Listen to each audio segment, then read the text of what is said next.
world of motorsports has been graced by some of the most talented and accomplished race car drivers around the world. While this list highlights my 13 greatest drivers in motorsport history, it is important to recognize that there are countless other exceptional drivers whose names may not be included here.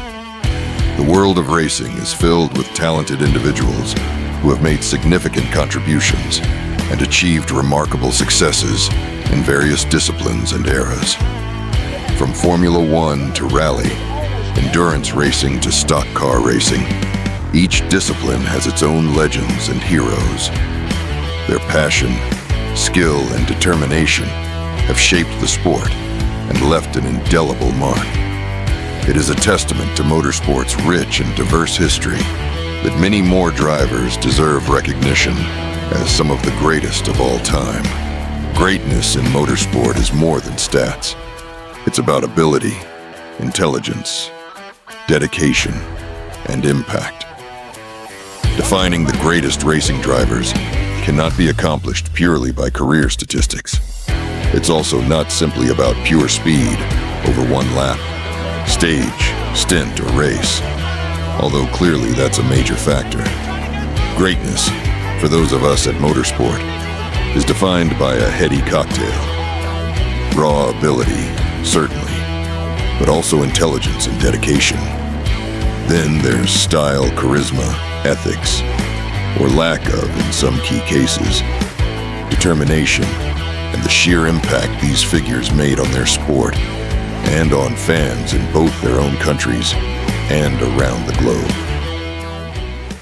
In 13th place is the greatest what if in F1 history.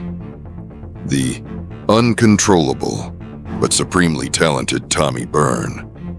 He remains one of F1's greatest what if stories, more than 40 years on from a dramatic day of testing with McLaren at Silverstone. Byrne was a brilliant talent who, despite having literally no money, burned like a comet through the lower ranks of the motor racing ladder, winning almost everything he competed in.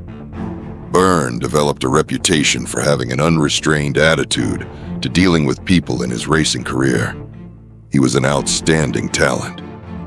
He was the best driver not to make it in Formula One. Tommy Byrne was the best of them all.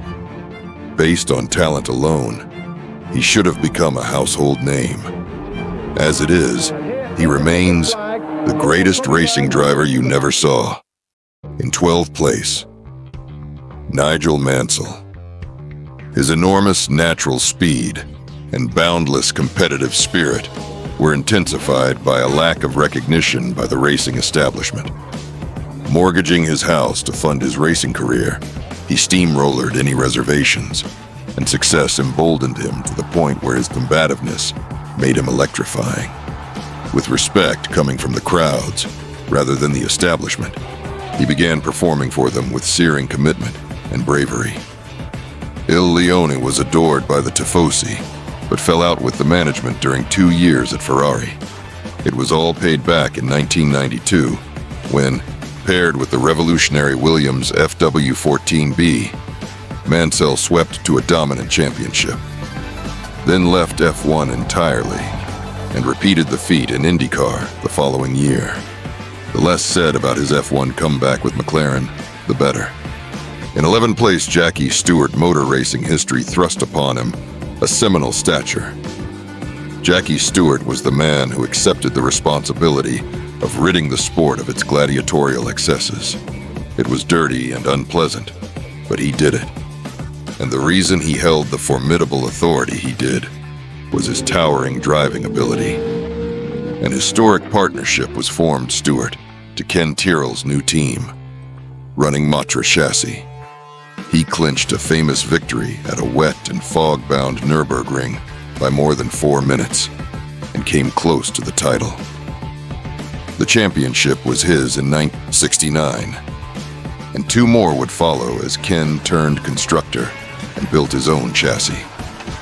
Stewart should have bowed out on a high, having secured his final world title and won safety improvements including larger runoff areas, better barriers, a dedicated medical unit, full-face helmets and seatbelts. However, his charismatic teammate and intended successor, Francois Severe, crashed and was killed at Watkins Glen. The team pulled out, and Jackie Stewart entered retirement. The cerebral dexterity which had allowed him to compartmentalize the conflicting pulls of safety, crusader, and racing driver showed in a cool analysis that could instantly nail what was needed from car or self.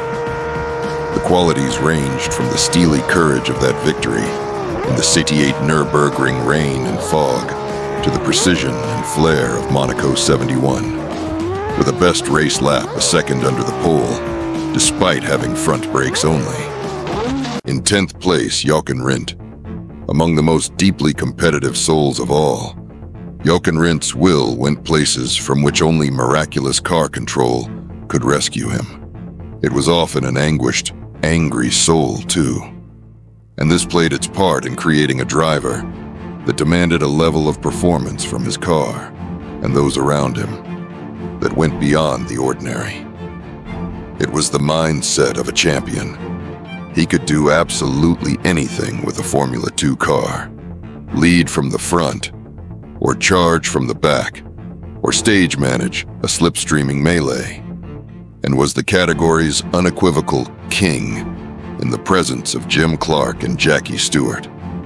On the Saturday afternoon during practice, Jochen crashed his wingless Lotus, approaching the Parabolica curve. Its wedge nose dug under the Armco, and as the arresting force torqued the car anti-clockwise, Jochen submarined in the cockpit. He hated doing up the lap belts. As a driver, Ecclestone thought Rindt was the best of his era.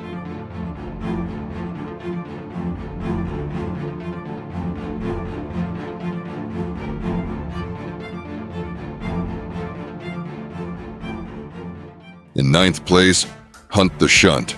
Inside the twitching mass of competitive energy lay keen, clear-thinking intelligence. Overlay these, add adrenaline, and wait for the fireworks. Back to the wall, and everything to play for. He was magnificent. The winning, much more than any love of driving a car fast, or wheel-to-wheel dueling, or even satisfaction of a job well done, was what turned him on. When the tool became blunted, and winning not possible, the challenge of the game evaporated. He was a man of moods, had a terrible temper, but he could also be utterly charming. People will always be interested in James because he had real charisma. He could start a party at a bus stop in Bognor Regis. If the bus didn't come, he'd flag down a car full of girls, get a party going. James Hunt's was a turbulent life, lived to the limit, in and out of racing cars. As a driver, he overcame constant fear and enormous odds to become the best in the world, triumphing in one of the most dramatic championship battles in Formula One. In 8th place, Andreas Nicholas Niki Lauda, or the Rat, was undoubtedly one of Formula One's most famous figures, a fighter and a fierce competitor. Even among the sport's greatest, Lauda stands as an embodiment of what can be achieved by reserves of human spirit, usually untapped. His accomplishments were of a previously unimaginable scale, whipping Ferrari's long-squandered potential into world-beating shape, coming back from near death. At the track, he was quick and unflappable, but he won many of his Ferrari races well before race weekend. By the time of his 3rd title, much of the speed was gone, but that simply laid bare the colossal scale of his other resources. His comeback from the last rights in '76, a story so outrageous, Hollywood could only tell it rather than make it up. The return 6 weeks after his fiery Nürburgring crash became his motif, the towering achievement in a glittering career. In 7th place, Stirling Moss. He was one of those very special drivers who could seemingly transcend the accepted definition of possible. and that directly translated into his public standing as he became a name, reaching beyond the sport. This magician of the wheel's reputation has rung through the generations. The fact that the list of F1 world champions does not feature his name is more an indictment of the championship than of him. He towered above his contemporaries, arguably to an extent never seen before or since. Even the competition would occasionally acknowledge that his skills were of a different order to theirs. Stirling Moss was one of the fastest racing drivers of all time. At his peak, after the retirement of Fangio in 1958, and before his career ended against one of Goodwood's unforgiving banks in 1962, he was surely the best in the world. In sixth place, Alain Marie Pascal Prost, aka the Professor. The hand is faster than the eye. Alain Prost could conjure a lap time without any outward manifestation of speed. There are those at McLaren who swear that with a perfect car, he was faster than Senna. But speed was only one element of Prost's skill. His awareness of what was needed covered all frequencies, and often, like Lauda, the depth of his intellect ensured that his best work was done before the race weekend. Once there, he could read a race like a book. And if ever there's been a racer kinder on tires, his name can only be Clark. But it was Prost's incredible rivalry with Senna that has come to define his career. Their battle for supremacy as McLaren teammates in 1988-9, and after Prost moved to Ferrari in 1990, drove both men to new highs and new lows, and Formula One to an intensity it has never reached before or since. His place in Formula One history as one of the sport's greatest drivers is secure, though a career full of conflict and controversy detracted somewhat from his considerable achievements.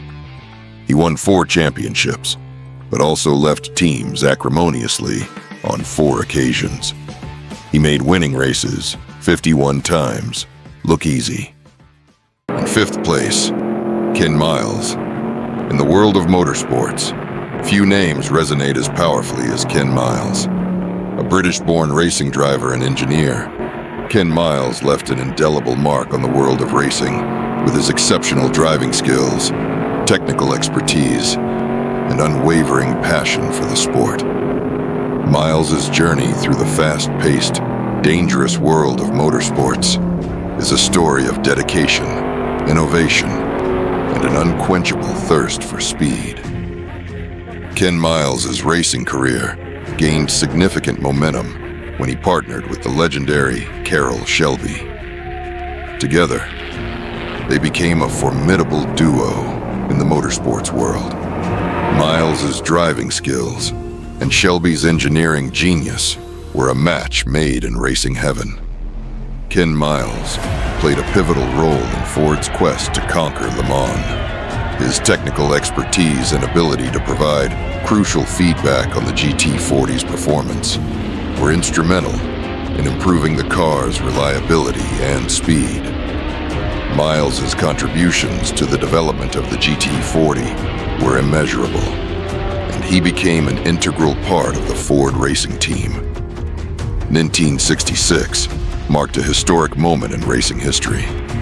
Ken Miles, along with co-driver Denny Hume, piloted the Ford GT40 Mimikit to victory at the 24 Hours of Le Mans. It was a groundbreaking achievement for Ford, marking the first time an American manufacturer had won the prestigious event. Miles's exceptional driving in the final stages of the race solidified his reputation as one of the greatest endurance racers of all time. Ken Miles's story took a tragic turn. In August 1966, just a few months after the historic Le Mans victory, Miles was testing a prototype of the Ford J-Car at Riverside International Raceway. The J-Car, designed to be an even faster successor to the GT40, suffered a catastrophic accident, leading to Ken Miles' untimely death at the age of 47. The racing world mourned the loss of a true legend. Ken Miles had not only achieved remarkable success on the track, but had also endeared himself to fans and fellow competitors with his humility, sportsmanship, and unwavering dedication to the sport he loved.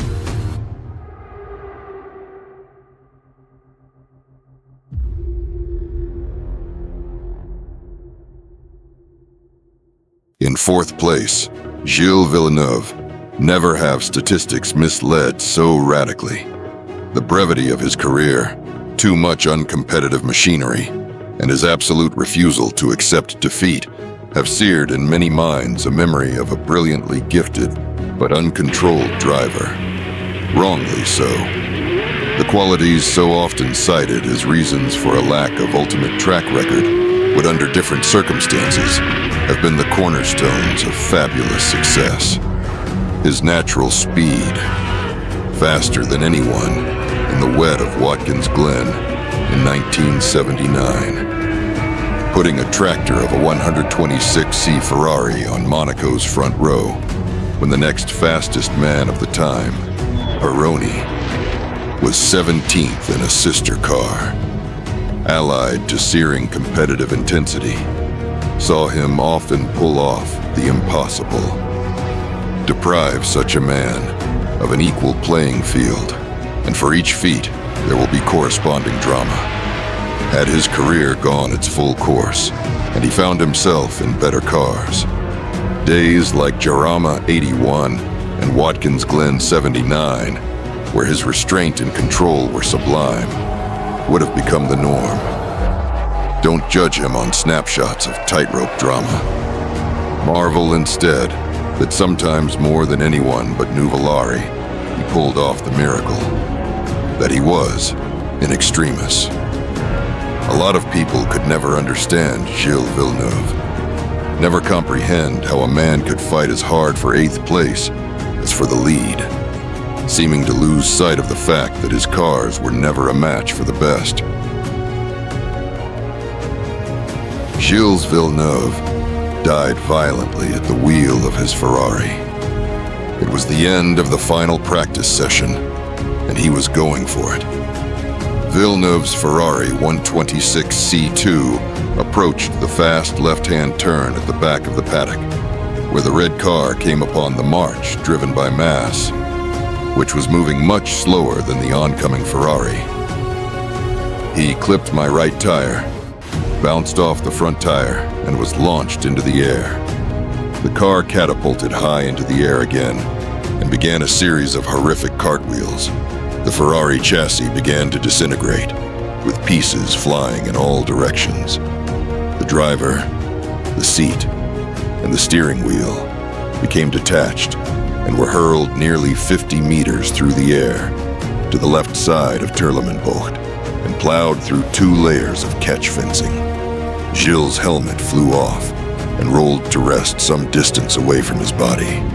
Formula One had lost one of its brightest stars. In third place, Jim Clark. He operated at a different speed to the others, at more frames per second. Clark's era did not lack depth of opposition. Gurney, Surtees, Stewart, Hill, and Brabham formed a formidable group. That was a reflection of the scale of his talent, phenomenal even by the highest of standards. More than any other driver, Clark had to be considered as half of a partnership. He and Chapman inspired each other in a joint quest to dominate, not merely win. Jim Clark managed to carve out a successful motorsport career during Formula One's most competitive early eras. He won 2 F1 titles in 1963 and 1965. The latter year, he also won the Indianapolis 500. Clark unfortunately lost his life in 1968 after crashing at 150 miles per hour in a race in West Germany in one of British motor racing's darkest days. In second place, Tazio Giorgio Nuvolari. For many, Tazio Nuvolari, born in the small Italian village of Mantovano, and herefore also called Il Mantovano Volante, the Flying Mantuan, was the best driver in the world in his time. The greatest of the past, present, and future, according to Ferdinand Porsche. Despite his career being interrupted by World War II, Nuvolari won more than 150 races, including 24 Grands Prix, 2 Mille Miglias, and the 24 Hours of Le Mans. Not only was he one of the greatest drivers ever to race, he was also one of the bravest. Countless broken bones, cuts, and burns rarely kept him out of the cockpit for long. Nürburgring, 1935, when a 43-year-old Tazio, armed with an Alpha P3 that even then should have been in a museum, beat the cutting-edge technology of the German teams, has rightly been hailed as a miracle drive. It had everything. In 1936 alone, he produced another 4 like it.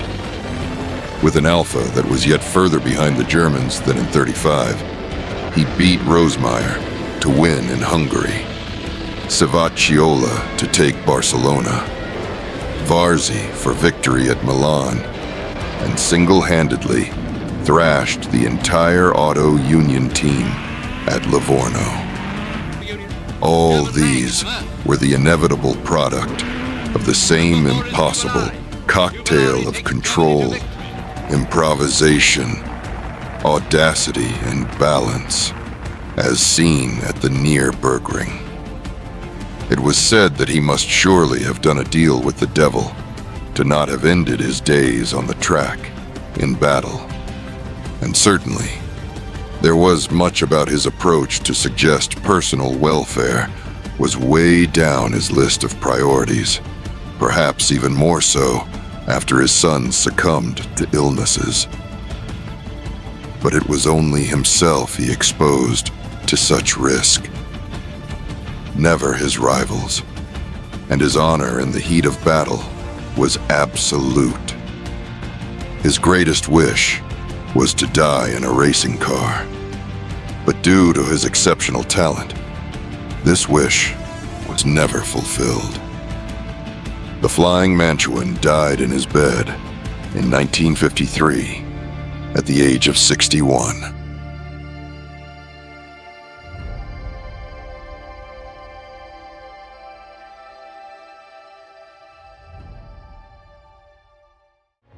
In number 1 place is the brilliant Brazilian Ayrton Senna. No one has stared as intently into the abyss. The intensity of his performances was often scary, particularly if his nemesis Prost was around. His resolution was absolute, and at times his actions suggested he was prepared to die rather than yield. Literally. Perhaps he really did assume that God would look after him. For some, this marked his wonderful talent as the ultimate. For others, it was a betrayal of that talent. His was a natural talent, visible to all. Whether threading his McLaren inch perfectly through the Monaco barriers, walking on water at Donington, or pouring his soul into a home victory in Sao Paulo before a jubilant Brazilian public chanting his name. Ayrton Senna was the most intense man you'd ever meet. Known as the King of the Wet, Ayrton's ability in the rain was the stuff of legend.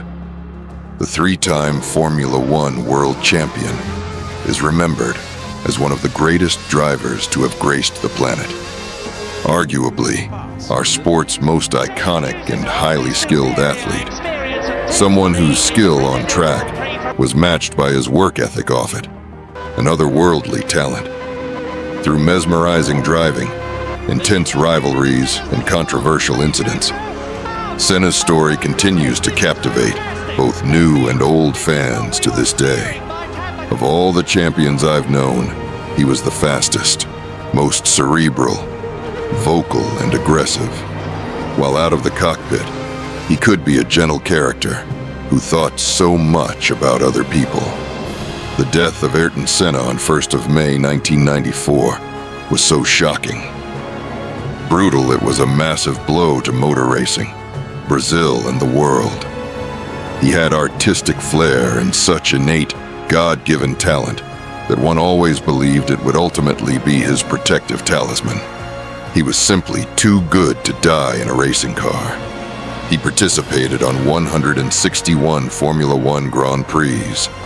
He took 65 pole positions and 41 victories. Senna, the name resonates and inspires. The charisma endures, and his is surely the greatest legacy of any motor racing star.